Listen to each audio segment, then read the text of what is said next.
Sorry. You'll notice that the market right now, it's up and down. Okay, so the third quarter is going to be a little bit a difficult quarter. So that means like that July, August, September is not going to be strong. Okay, economy wise, that's why.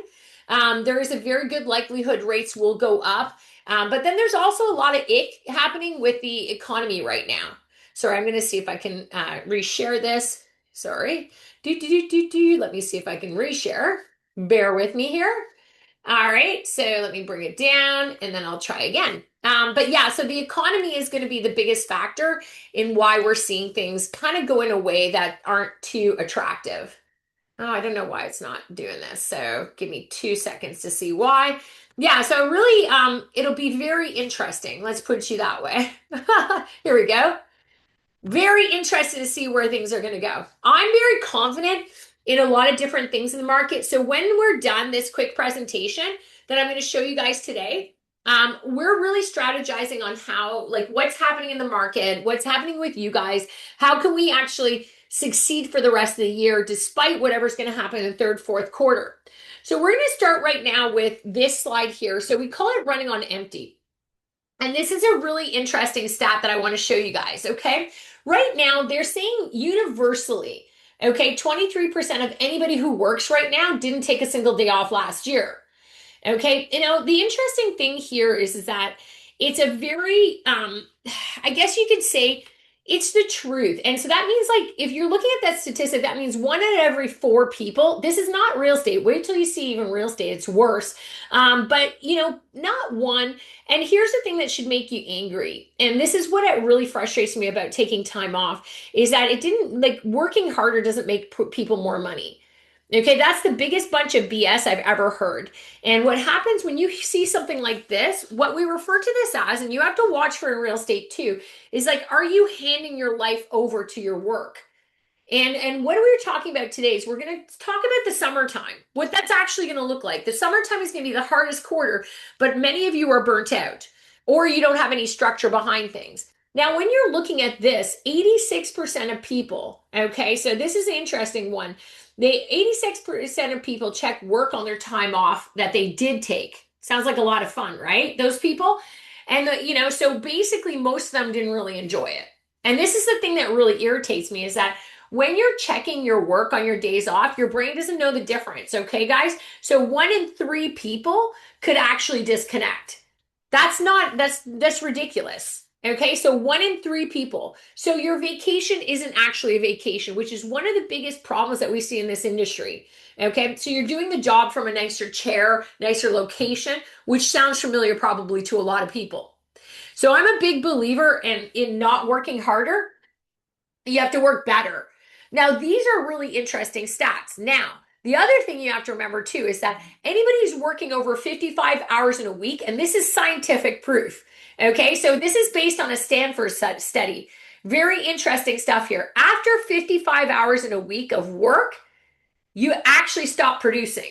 So there's this like ceiling that happens where it's like, you know what? A person who works 70 hours a week versus a 55-hour week person, there's no correlation to making more money. There's no correlation to producing more. And I want you to really read that because those extra 15 hours, let's say, those are things that you stole from your kids. They're things that you stole from your health, your marriages, your free time. They produce you nothing.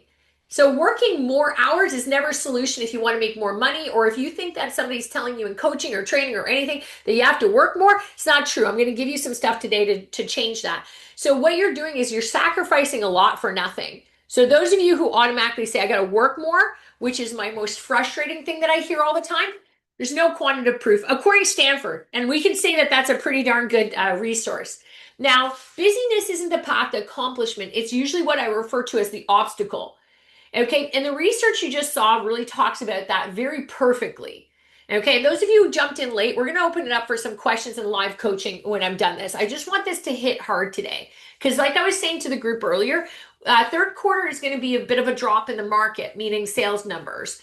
So I don't want you to think you have to work harder. I think we need to put some systems in place to take time off, enjoy your family and time off this summer, but also be able to see your business increase.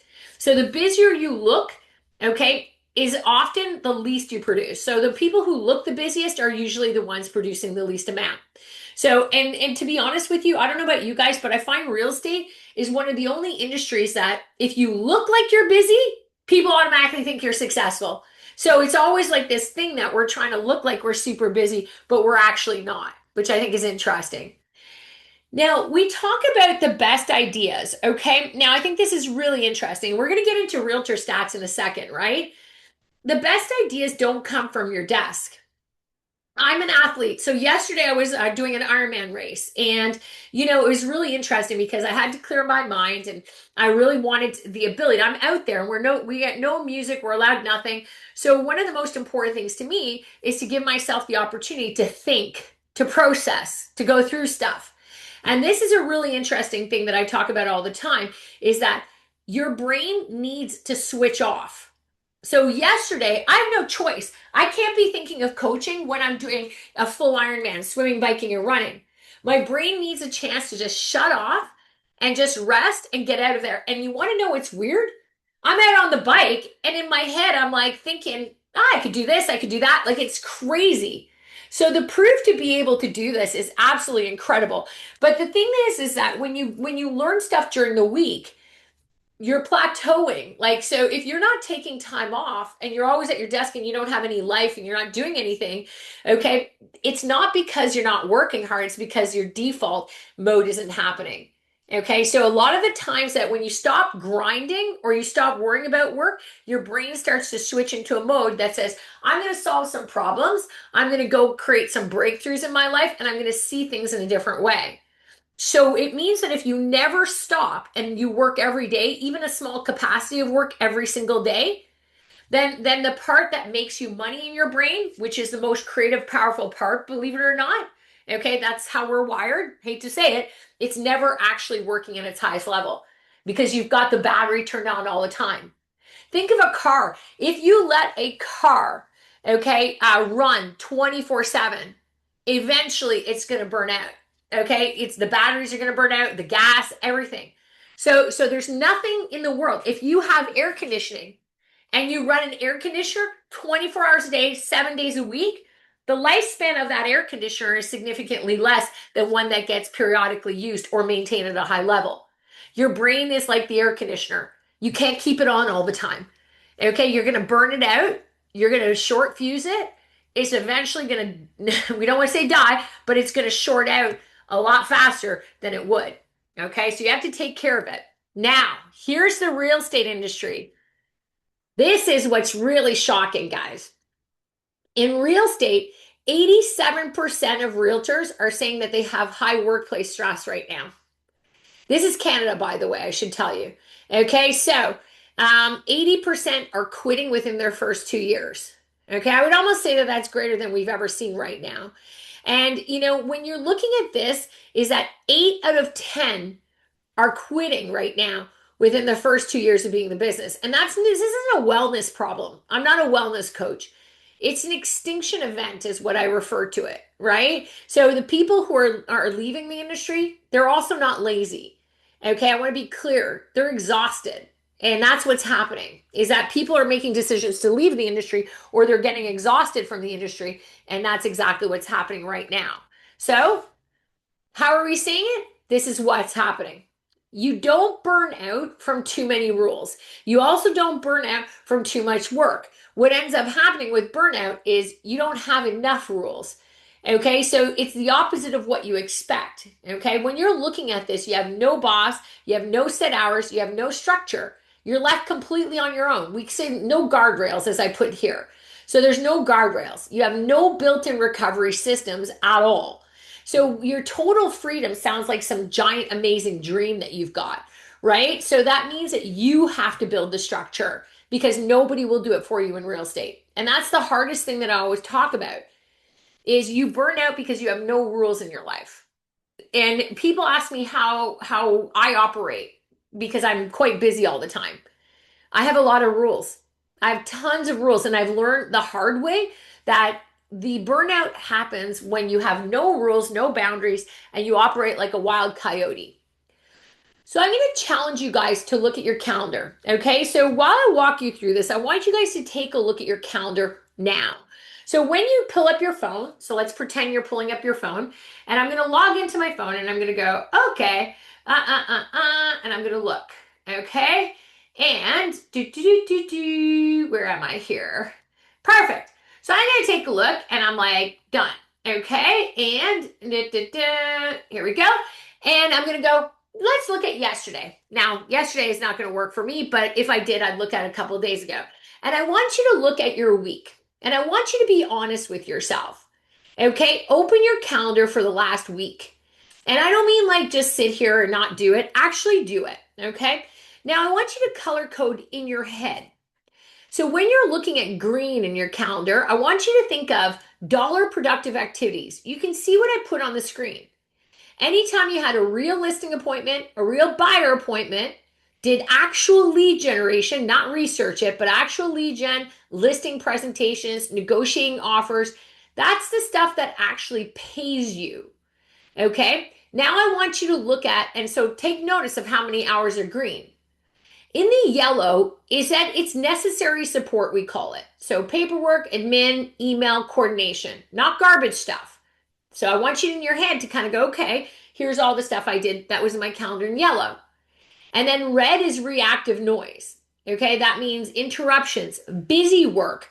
That would mean day gaps of 2 hours. If you don't have a schedule, by the way, if you do not have a schedule and you're looking going, well, what do I do if I don't have anything in my schedule? It's all red then. It's all red because that's reactive. Okay, understand that. It's reactive. If it's not in your schedule and you're Friday or it looks completely bare, but you had like 2 or 3 small little things in there, majority of your schedule would be red then. That's just how it is. Okay, and so you've got to really look at that. Now, what does that tell you? Majority of people will have so little green dollar productive items in a 1 week span that they look at their calendar and they'll see almost everything is yellow and red. The green is and your highest dollar producing activities seem to be the lowest ones that you have in your calendar. So now some of you might be the opposite and you're saying on this Zoom, you're going, well, Mary-Anne, I mean, I've got tons of yellow. No worries, we'll get to that. We'll get to people who have a lot of yellow and they do have a lot of green. But you're either a green yellow or you're green all the way and everything's falling apart in the yellow and red. Or you're a little bit green, tons in the red because you don't even have a schedule and your week is literally disastrous. Or you're yellow red. Very rare will I see green and red at high levels.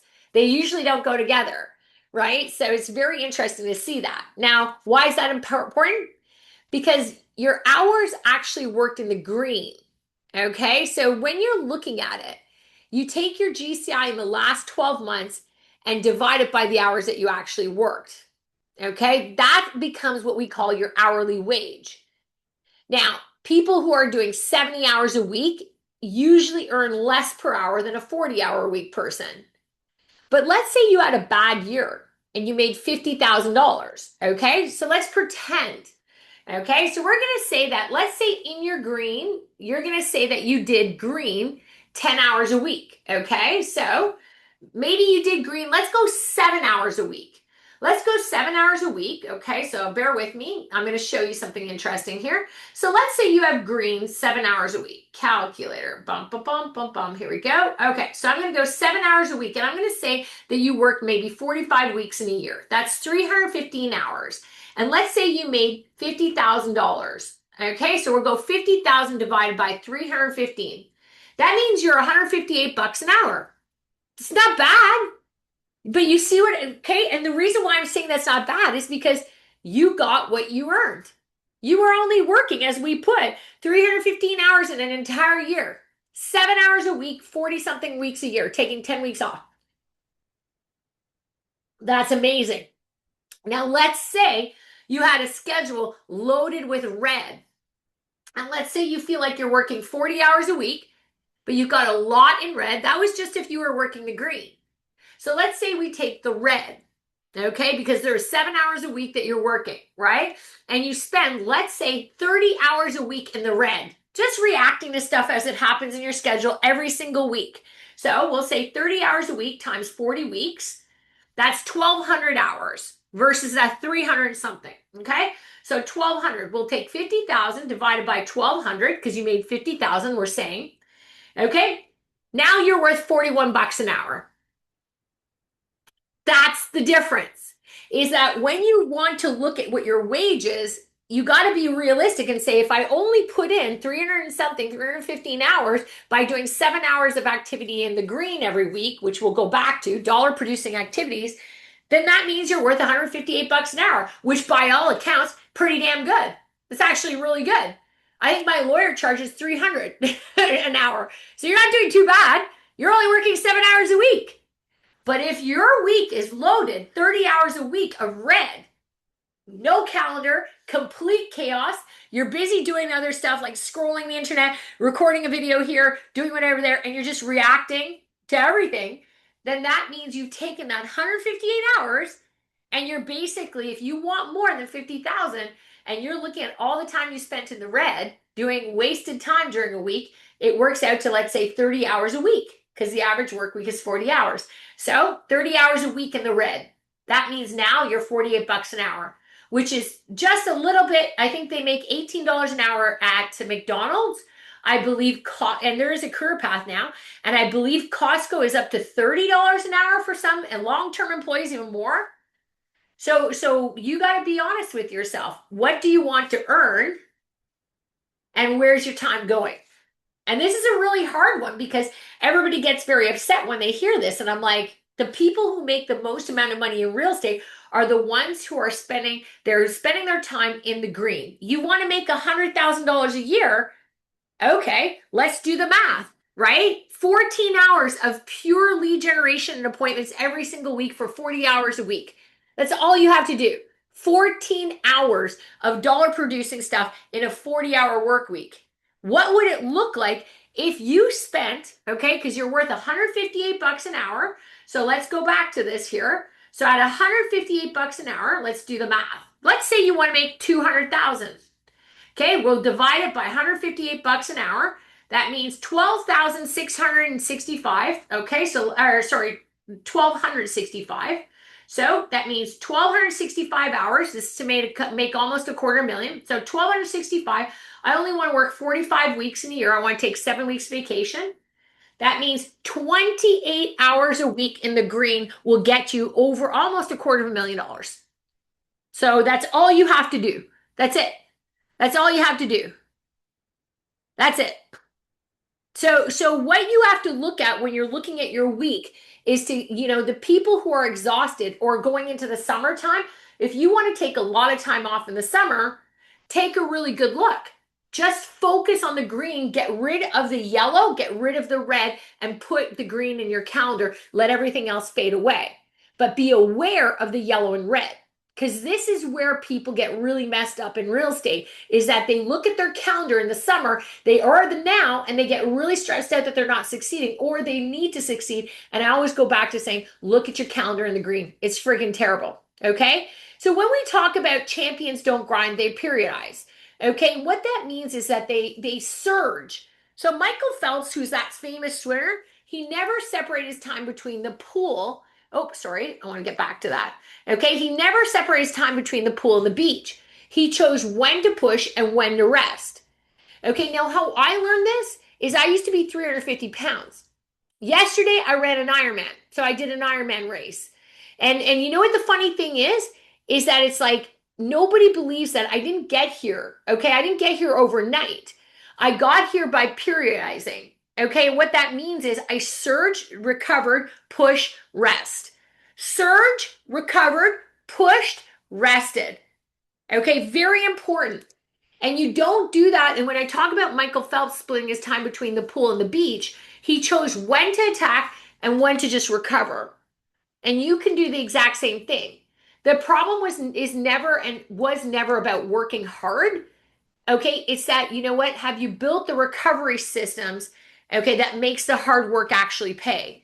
Because a lot of you don't have any recovery systems, so when you surge, there's nowhere to go after. So we talk about it like this. So we talk about it in pace. So we're working less, producing more on purpose. PACE stands for this, and we're not going to really cover, like, I'm going to make sure that we cover it, but I just do want to cover it here. So PACE is about, protecting, attacking, containing, and engineering. And I'm going to really just cover this with you because I think it's really important.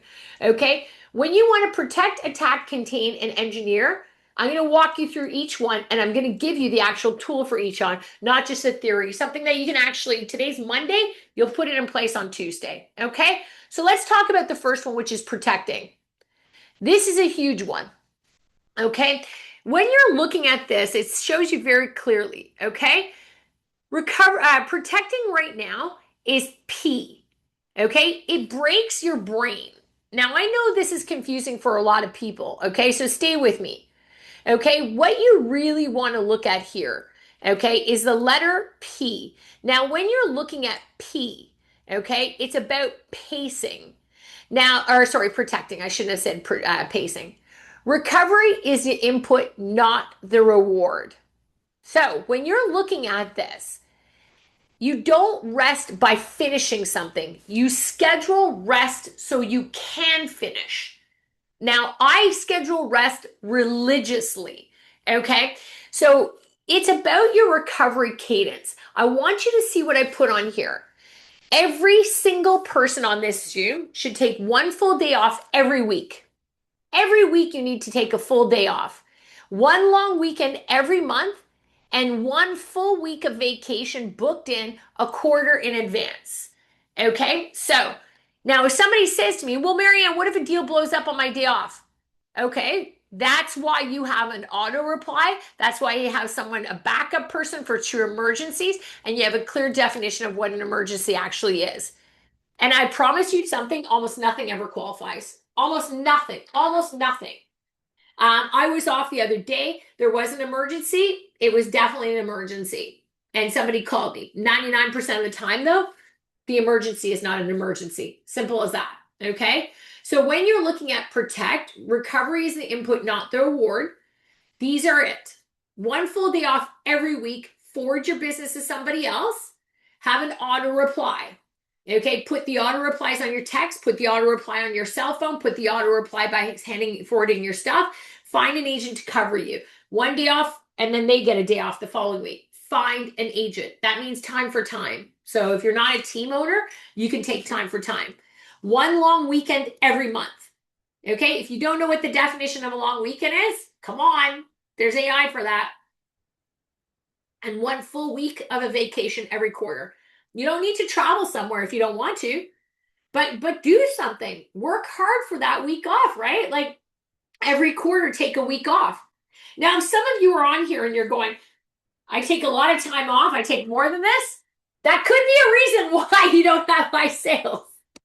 You have to be careful because there is such a thing as taking too much time off. Okay, this is a company, it's a business, it requires work. All right. But if you're not taking one full day off every week, don't touch your cell phones, don't look at anything, nothing at all, and one long weekend every single month and one full week every quarter, then we have a problem. Okay. So live by a standard where you're taking this off. Now we're going to go into attack. Okay. Attack produces in surge, then stops. Okay. A lot of the time we try to mumble lead generation into a bunch of stuff. You produce in surges. That's the whole point of attack. Then you stop. And here's the tool. We call it money blocking. Okay, that was the green that I showed you earlier. Okay, so you're only doing lead generation, follow-ups, and appointments. That's it. Okay, you want to have your phone in another room or you want to have it off of notification setting. If you're using your cell phone and you don't have a land cell phone or a landline, then what I would suggest is that you take your cell phone and you leave it somewhere else, or if you're using it to do your dials, notifications off, so you are in surge mode. You are attacking, okay? The one rule of this is that it's 3 income producing actions before noon.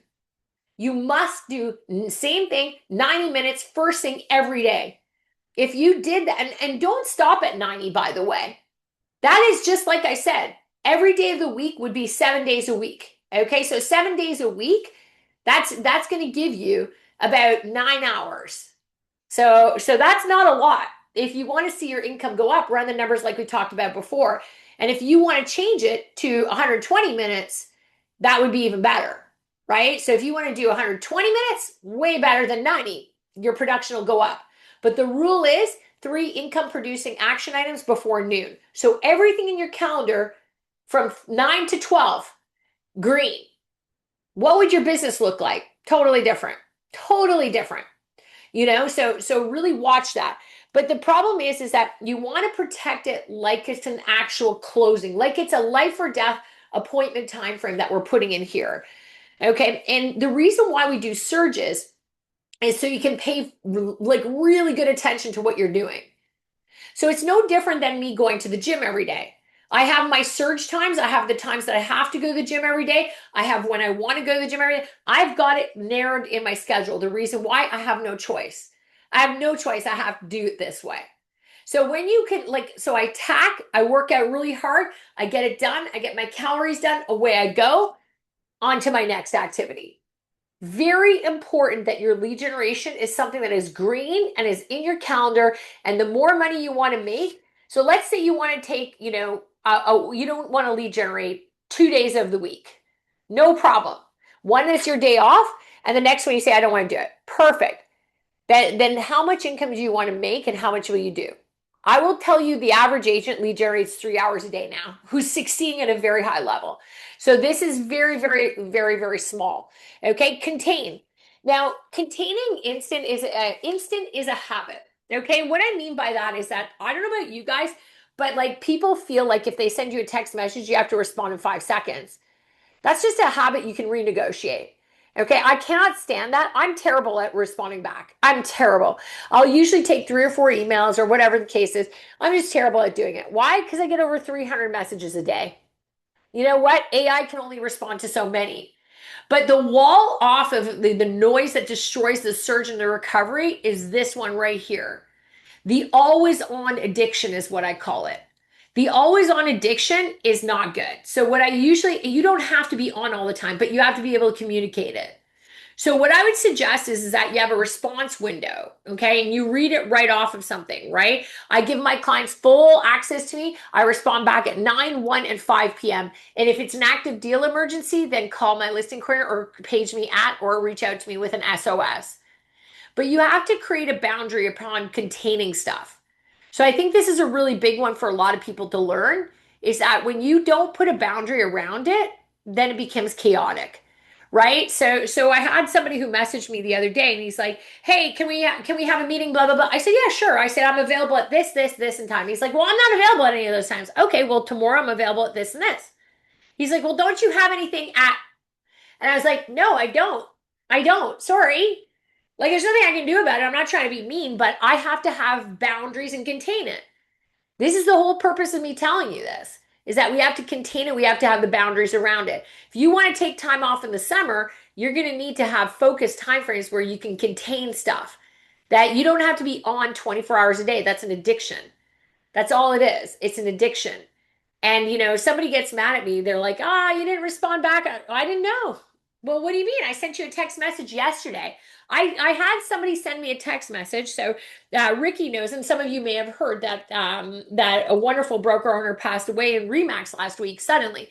And it was really interesting because somebody had sent me a message that afternoon. Okay, I found out some terrible news, obviously, and somebody had sent me a message saying, a coaching client saying, "Hey, I need this advice on this, da da da da da," and went off on that, and I didn't respond back. Matter of fact, I didn't respond back at all because what happened was so shocking that it threw me off, and the messages just compiled, and I was going to get back to everybody today. I just figured, you know what? I just like something like that. You got to take time off. And so anyway, long story short, the person sent a terrible message last night. Blah, blah, blah, and it wasn't even an emergency. And the communication has always been excellent. So this one time the person got very upset because of a unique situation. And at the end of the day, instant is a habit that I can renegotiate. And I said to the individual, there's no requirement for us to always have to be on. It wasn't an emergency. So you know what? Have your notifications off, respond to your schedule, not the phone, and have boundaries around stuff. Okay? Very, very simple. Now, the last thing is what we refer to as engineering. And this is what I call the delegation ladder. Okay. So I want you to turn your job into an asset. The rule that we have, you can see at the bottom is that, anything you do more than 3 or more times in a month, document it structurally. What do I do? What is happening? Okay. And then you want you to automate it and hand it off. So automate, hand off. It's that simple. Okay. So be very careful with that. So you want to automate and hand off. Very simple. Okay. And I don't mind that at all, guys. For me, I find it very awesome. Automate, handoff. And so the delegation ladder, now you guys are with Ricky's office. If you're not using, I've never seen the support structure that he has, like at a company. It's remarkable. Okay, he pretty much has your transaction coordinator. He has all this kind of stuff for you. But if you find that you're doing something more than 3 times a month, document it, delegate it, or automate it. Okay, so you have to be very careful with what you're doing. Be very careful with what you're doing. Okay, now what I want you to look at here is that this works for everybody, the PACE model. If you're a solo agent, it protects you from yourself. If you're a team leader, it protects everybody in your circle because recovery becomes retention. And if you own a brokerage and you're someone like Ricky, it's a scaling engine. Okay, it's very simple to do that, which is very easy. Okay. Oh yeah, sorry. Somebody asked what an ISA is. Inside sales agent. So an inside sales agent is unique. I don't recommend a lot of people get them. But an inside sales agent is somebody who's doing the inside sales calls. If you have a lot of calls or if you have a lot of lead generation, the person is usually inside sales. Now, it can be outbound inside or inbound. Okay, so that's the difference with inside sales is that inside sales can be inbound, which means you have tons of leads coming in and that inside salesperson cultivates them, or they can be outbound. So they're making the actual calls for you.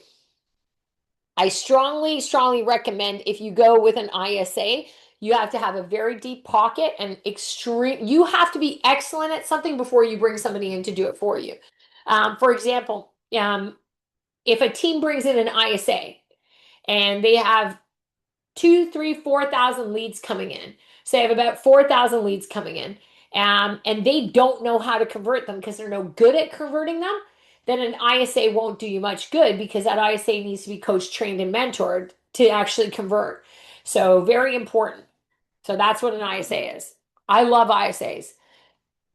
Now we're going to get into this really quickly. What you're looking at here is I don't want you to leave with notes. I want you to actually see. Okay, so when you're looking at the playbook, it goes like this. Protect, attack, contain, engineer. Protect, 1 day off a week, 1 week a quarter. Okay, very important, and one long weekend. Okay, very simple, right? Very, very simple. Attack, 90-minute money blocks before noon. You want more money though? Do the math on the returns and make it 3 hours a day. Contain 3 response windows and then your notifications off. Okay, very simple. Okay, does it move a deal or does it build an asset? And then engineer, you're welcome, Ahmed. Engineer, hire the transaction coordinator first. Okay, you already have one in your office. So automate anything that you do 3 times or more a month, except for selling houses. If you're selling 3 or more houses a month, you don't want to automate that because I'm telling you, you're doing great. All right. And so really what this system does is it takes you from 60 hours to 35, 8 deals to 14 deals a year, and taking you, that person who never is off, to a full day off every single week. Okay, now I'm going to ask you for questions in about 2 seconds here. So we always talk about this is that real estate is not about that sprinter, that person who, goes 30, 40, 60, 70, 80 hours over the regular 55 hours in a week, okay? It doesn't reward the person who does nothing, but I'll tell you, it rewards the person who knows how to pace. That's the most important thing that we want to talk about. Okay, so let's open it up and ask some of you guys some questions. Okay, let me know, and it can be about any topic right now. We've got a few minutes left here, and I just want to kind of have a conversation with anybody. Is there anything that you are taught that is holding you back right now? Okay, you've got access to me now. So why don't we talk about any questions about the market, any questions about a challenge you're having, any questions at all? And I want to see something here. Let's go. Type it into the chat box, or you can unmute yourself and talk if you really want. I don't have a problem with either, but you do have to say something. So let's kind of hear where you guys are at with that. because we just saw some of your goals come in.